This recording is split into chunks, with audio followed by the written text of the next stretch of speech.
नमस्कार, मैं पंडित आशुतोष। आज मैं आपके सामने मैं ऐसी बात बोलना चाहता हूँ जो हर एक माँ बाप के लिए, हर एक पिता, हर एक माता एक ही चिंता सताती है कि हमारी जो संतान है उनका करियर तो अच्छा बन गया, मगर उनको वैवाहिक जीवन के अंदर या उनके आने वाले वैवाहिक जीवन के अंदर कोई सुख अधूरा ना रह जाए और वो कोई ऐसा निर्णय ना ले जिससे समाज के अंदर उनके माँ बाप की कठिनाइयों को सामना करना पड़े और उनको खुद को भी आगे जाके कोई भी चीज़ करने में थोड़ी झिझक हो। मैं आपको वही बताऊंगा, जितने भी मेरा वीडियो देख रहे हैं, जो भी श्रोता जो मेरा वीडियो देख रहे हैं, सुन रहे हैं, उनको मैं यही समझाना चाहता हूँ कि कभी भी कोई बालक अपना निर्णय अपने आप से नहीं लेता है। या तो वो सामाजिक दृष्टिकोण से उसको विचार करके लेता है, या तो ग्रहमान के अभाव से या ग्रहमान के जो प्रेशर उनके दिमाग में आता है, उनकी वजह से वो हर एक निर्णय ऐसा लेते हैं जिससे समाज के अंदर उनके माँ बाप का नाम भी खराब हो और वो भी खुद असमंजस में आ जाते हैं। मैं आज आपको वही बताना चाहता हूँ कि जो भी बालक जो लव मैरिज करता है या तो समाज के विरुद्ध जाकर या तो अपने माँ बाप के विरुद्ध जाकर जो भी कार्य करता है और उनको कार्य करने की इच्छा नहीं होती है, तो भी उनके दिमाग के अंदर ये चीज़ें लगातार बढ़ती रहती है और वो ऐसा निर्णय लेते हैं जिससे उनके माँ बाप शर्मिंदा होते हैं। वो कौन सा ग्रह है जिससे उनको ये चीज़ करने में प्रेरणा मिलती है? मैं सभी माँ बाप को यही बोलना चाहता हूँ कि ये वीडियो में मैं आपको बताना चाहता हूँ कि कभी भी अपने लड़कों को या अपने संतान को अकेला मत छोड़िए।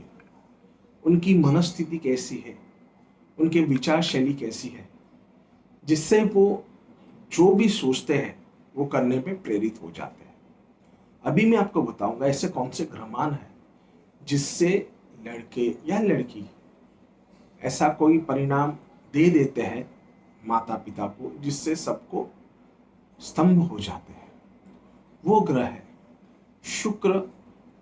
शुक्र ऐसा वैभवशाली है, मगर शुक्र के साथ अगर राहु आ जाता है, मगर शुक्र के साथ अगर शुक्र के साथ चंद्र आ जाता है, ये जो तीन ग्रहमान बैठते हैं, शुक्र राहु और चंद्र, जब भी आपके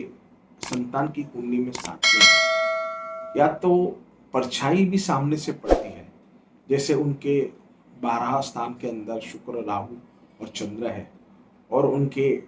अष्टम स्थान में जो उसकी छाया पड़ती है, या तो ऐसा कोई ग्रहमान है मंगल है जो उसकी छाया पड़ती है, तो वो चीज उनके दिमाग के अंदर इतनी नेगेटिविटी ला देती है। शुक्र राहु और चंद्र अगर दिमाग को से नहीं रखेंगे तो वो आपको क्रिमिनल माइंड और ऐसी गतिविधियां में हमको डाल देंगे जिससे संतान का दिमाग, जो भी लड़का है लड़की है, उनका दिमाग विपरीत दिशा में चला जाता है और वो ऐसे निर्णय लेते हैं जिससे उनको समाज के अंदर भी मुश्किलों का सामना करना पड़ता है और उनके माता पिता को भी शर्मिंदा होना पड़ता है। वैसे ही शुक्र, मंगल और चंद्र, वो तीनों भी साथ में हो गए तो भी लड़का लव मैरिज की ओर प्रेरित होता है। लव मैरिज तो प्रेरित करता है, मगर अपनी जाति के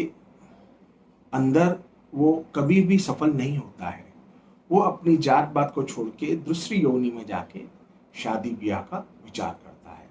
जिससे बहुत सारे माता पिता को ये चिंतित रहते हैं कि हमारा संतान अगर बाहर पढ़ने गई है,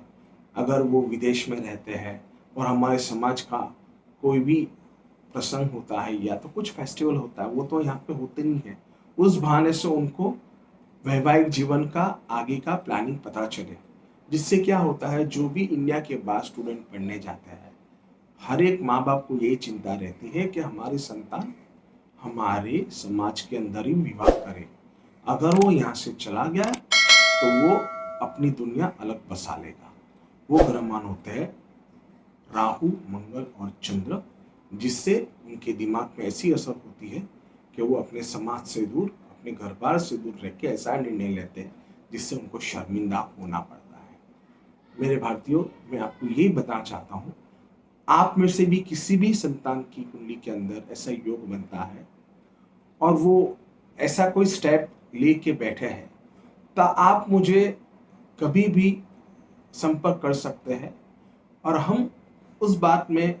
विचार मंथन करके उसका रास्ता निकाल सकते हैं। उसमें कोई हताश होने की जरूरत नहीं है, उसमें कोई निराश होने की जरूरत नहीं है।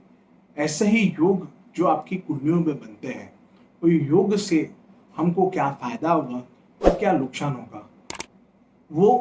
योग को जानने के लिए आप मुझे संपर्क कर सकते हैं। ओम नमः शिवाय, नमो नारायण।